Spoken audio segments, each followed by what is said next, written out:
میرا نام ڈاکٹر افتخار صادق ہے. میں کنسلٹنٹ گائنیکالوجسٹ اور آئی وی ایف کنسلٹنٹ ہوں. Australian fertility medical centre Lahore branch میں ایز اے میڈیکل ڈائریکٹر کام کر رہا ہوں تقریباً پچھلے 10 سال سے. میرا آج جو موضوع ہے وہ بانجھ پن کے حوالے سے ہے. اس کے لیے ایک مختصر بات کہ بانجھ پن کے پیشنٹس کون ہیں، کہ ان کو کیسے آئیڈینٹیفائی کیا جاتا ہے انہیں، اور ان کو کیا کرنا چاہیے اپنے علاج اور اس کے سلسلے میں. ہمارے ہاں دیکھا یہ گیا ہے کہ جتنے بھی یہ لوگ بانجھ پن کے مرض کے ساتھ یا بانجھ پن کی پرابلم کے ساتھ کلینکس پہ جاتے ہیں اور ڈاکٹرز کے ساتھ انٹریکٹ کرتے ہیں، تقریباً 40% جوڑے ایسے ہیں جن کو ایکچولی کوئی پرابلم نہیں ہے. وہ وقت سے پہلے ان کلینکس کی طرف رخ کر رہے ہیں.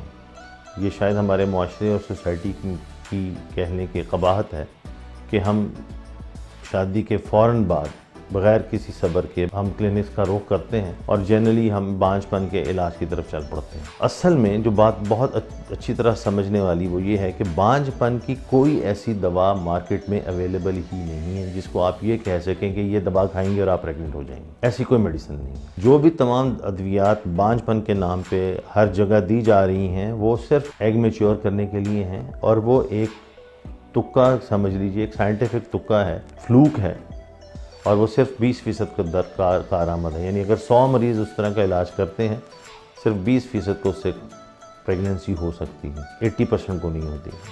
اور وہ 80% جو لوگ ہیں، کیونکہ ان کے ذہن میں یہ بات بس چکی ہوتی ہے کہ یہ علاج ہے، یہ کوئی میڈیسنز ہیں جس سے پریگننسی ہو سکتی ہے، وہ بلا وجہ دوائیوں پہ پیسہ ضائع کر رہے ہوتے ہیں اور وقت ضائع کر رہے ہوتے ہیں. تو بانجھ پن کے مریض کو کرنا کیا چاہیے؟ سب سے پہلی بات ہے کہ بانجھ پن ہم لیبل کس کو کریں گے، کب کہیں گے. سائنٹیفک اس کی لاجک یہ ہے یا اس کی سائنٹیفک ڈیفینیشن یہ ہے کہ وہ تمام جوڑے جو تقریباً 1 سال اکٹھے رہتے ہیں، ہفتے میں 2 یا 3 بار کم از کم آپس میں ملتے ہیں، اور 1 سال اس طرح اکٹھے رہنے کے بعد ان کو اگر پریگننسی نہیں ہوتی پھر ان کو رجوع کرنا چاہیے ایک مستند بانجھ پن کے ڈاکٹر کے پاس. ہر گائنیکالوجسٹ بانجھ پن کا علاج کے لیے مستند ڈاکٹر نہیں ہے. اب اس 1 سال والے اصول میں کچھ ایکسیپشنز ہیں. مثال کے طور پہ اگر خاتون کی ایج 35 یا اس سے زیادہ ہے اور ان کی شادی ہو گئی اور 1-2 ماہ ہو گئے ہیں، پریگننسی نہیں ہو رہی، وہ رجوع کر سکتے ہیں. یا خاتون کے مینسٹریشن میں پرابلم ہے، وہ ریگولر نہیں ہے، لیٹ ہوتے ہیں، بہت ارلی ہو جاتے ہیں، ان کو بھی 1 سال والی اصول کو پہ چلنے کی ضرورت نہیں ہے، ان کو بھی فوری طور پہ رجوع کرنا چاہیے. تو یہ وہ کپلز ہیں جو رجوع کرتے ہیں. اب جب آپ رجوع کرتے ہیں کسی مستند ڈاکٹر کو، تو پھر ہم ایسی کوئی ایک دم سے کسی کو میڈیسن دینا یہ قطعی طور پہ بھی سائنٹیفک علاج کا طریقہ نہیں ہے. علاج سے بہت پہلے جو چیز ہے وہ ڈائگنوسس ہے، تشخیص ہے کہ آخر آپ کو کون سی ایسی پرابلم ہے جس کی وجہ سے آپ نے باقی لوگوں کی طرح پریگننٹ نہیں ہوئے.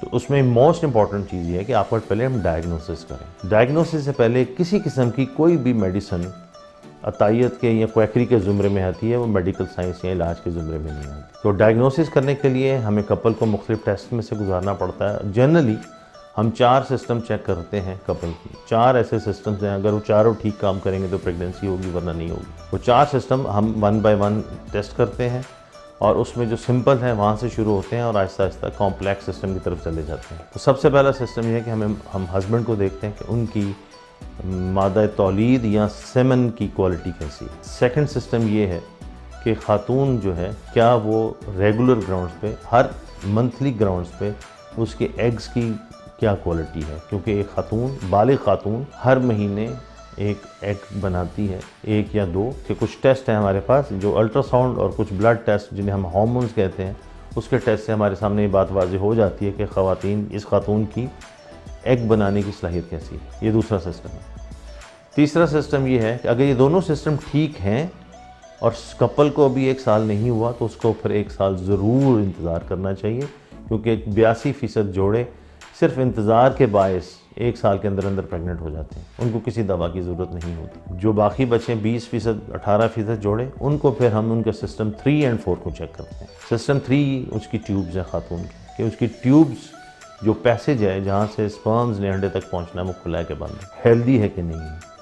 اس کے لیے ہم جو سمپل ٹیسٹ ہے وہ ایک ہسٹروسیلپنجوگرام، عموماً ایکس رے ہے، جس سے لوگ بہت خوفزدہ ہوتے ہیں، خواتین ڈرتی ہیں کہ بہت پینفل ہے، اور اس کے بارے میں ایک جنرل کانسیپٹ بھی ہے کہ جس نے یہ کروا لیا وہ پریگننٹ ہوگی نہیں.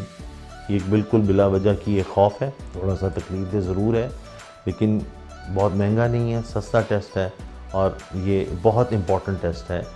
کچھ جوڑوں میں ہم نے یہ بھی دیکھا ہے کہ صرف اس ٹیسٹ کے بعد 60% جوڑے اگلے 4 یا 5 ماہ میں پریگننٹ ہو جاتے ہیں، کیونکہ اس ٹیسٹ کی وجہ سے ٹیوبز واش ہو جاتی ہیں، دھل جاتی ہیں، وہ پلگ ہوئی ہوتی ہیں، کسی وجہ سے وہ پلگز نکل جاتے ہیں، اور صرف ٹیسٹ کی بدولت بغیر کسی اور دوائی کے یا علاج کے وہ پریگننٹ ہو جاتی ہیں۔ اور اگر یہ ٹیسٹ بھی ٹھیک نکل آتا ہے تو اصولی طور پہ ان کو مزید پھر 6 ماہ 7 ماہ انتظار کرنا چاہیے تاکہ نیچرل پریگننسی کے چانسز بڑھ جائیں۔ اور اگر یہ ٹیسٹ بھی ٹھیک نکلنے کے باوجود اگر کپل پریگننٹ نہیں ہے تو پھر ہم چوتھے ٹیسٹ کی طرف جاتے ہیں، اور وہ ٹیسٹ ہے پیٹ کا ماحول۔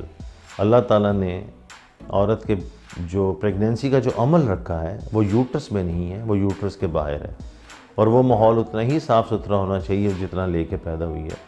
اور اس ماحول کو دیکھنے کے لیے ہمیں لیپروسکوپی کا سہارا لینا پڑتا ہے، یعنی ہمیں بیہوش کر کے پیٹ میں کیمرہ ڈالنا، اینڈوسکوپی کرنی پڑتی ہے، اور اس سے ہمیں کافی چیزیں واضح ہو جاتی ہیں۔ تو یوں ہم 1 by 1 ایک کے بعد ایک سسٹم ٹیسٹ کرتے ہوئے علاج کی اس کی ڈائگنوسس کرتے ہیں۔ 80% جوڑوں میں ہمیں کوئی نہ کوئی ریزن مل جاتی ہے، چاہے 1 یا 2 یا 3 یا چاروں سسٹم، بہرحال کوئی نہ کوئی سسٹم میں ہمیں گڑبڑ ملتی ہے، اور اس کے حساب سے پھر ہم علاج تجویز کرتے ہیں۔ 20% جوڑے ایسے ہیں جن میں ہمیں یہ چاروں سسٹم بالکل ٹھیک ملتے ہیں۔ ان کے لیے بھی جو سائنٹیفک بات ہے، جو ہم ایک دنیا میں کہا جاتا ہے کہ ان جوڑوں کو جن کے چاروں سسٹم ٹھیک نکل آتے ہیں، اگر یہ بھی 3 سال انتظار کر لیں تو ان میں سے بھی 92% پریگننٹ ہو جائیں گے بغیر کسی علاج کے، یعنی کل 7-8% ایسے جوڑے رہ جائیں گے جن کو واقعی کسی علاج کی ضرورت۔ اب علاج کیسے تجویز ہوتا ہے وہ ڈیپینڈ کرتا ہے کہ ہمیں وجہ کیا ملی ہے، ڈائگنوسس کیا ہے۔ جو پہلے 2 سسٹم ہیں، یعنی مرد کے جراثیموں میں اگر کوئی ایشو ہے اور یا خاتون کے انڈوں کا کوئی معاملہ ہے، میڈیکلی ٹریٹیبل ہے، ہم میڈیسنز کے استعمال سے ان کو ٹھیک کر سکتے ہیں۔ لیکن جو دوسرے 2 ایشوز ہیں، یعنی اگر ٹیوبل پرابلم ہے یا اس کے ماحول کے میں کوئی خرابی ہے، تو وہاں میڈیسن کا رول بہت کم ہے۔ اس کے لیے یا تو ہمیں کوئی سرجری ڈیزائن کرنا پڑتی ہے، یا الٹیمیٹلی پھر ہمیں اسسٹڈ ریپروڈکٹیو ٹیکنالوجی کی طرف جانا پڑتا ہے، جنہیں ہم IUI یا IVF کے نام سے جانتے ہیں۔ کچھ لوگوں کا خیال یہ ہے کہ IVF جو ہے وہ ایک آخری حل ہے۔ ان میں سے کوئی بھی سسٹم ایسا نہیں ہے جس کو آپ ایک آخری حل کہیں۔ یہ ایسا ہرگز نہیں ہے کہ آپ ایک طریقہ، پھر سیکنڈ، پھر تھرڈ اینڈ فورتھ، جب کچھ نہیں بن پڑا تو آخر میں IVF اصل میں ایک خاص ڈائگنوسس کے لیے ہے، وہ پہلا حل بھی ہو سکتا ہے۔ مثال کے طور پر اگر کسی کی ٹیوبز پہ بند ہیں دونوں اور کھل نہیں سکتی ہیں کسی وجہ سے بھی، ان کے لیے صرف سلوشن IVF ہے، ان کو کسی میڈیسن کا کوئی فائدہ نہیں ہوگا۔ ہمارے ہاں جو سب سے بری بات ہو رہی ہے کہ ہمارے ہاں میڈیسن کا استعمال بہت زیادہ ہے، اور بلا وجہ ہے، اور بغیر کسی دلیل کے ہے، اور وہ شروع ہوتا ہے جب تک پیشنٹ کسی مستند 5 پن کے ڈاکٹر تک پہنچتا ہے، وہ بے تحاشا میڈیسن کھا چکا ہوتا ہے، اور ان میڈیسن کے اپنے سائیڈ ایفیکٹس اتنے زیادہ ہیں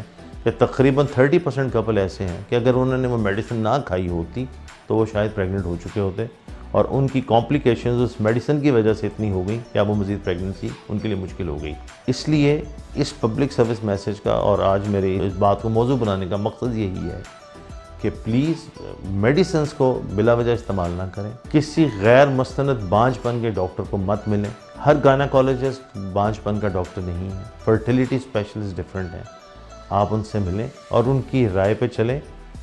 انشاءاللہ آپ جب صحیح راستے پہ چلیں گے آپ کے مسائل حل ہو جائیں گے۔ آخر میں مارٹن ڈو مارکر کا شکریہ ادا کرتا ہوں جنہوں نے یہ مجھے موقع دیا عوام تک پہنچ سکوں اور اپنا پیغام پہنچا سکوں۔ بہت شکریہ۔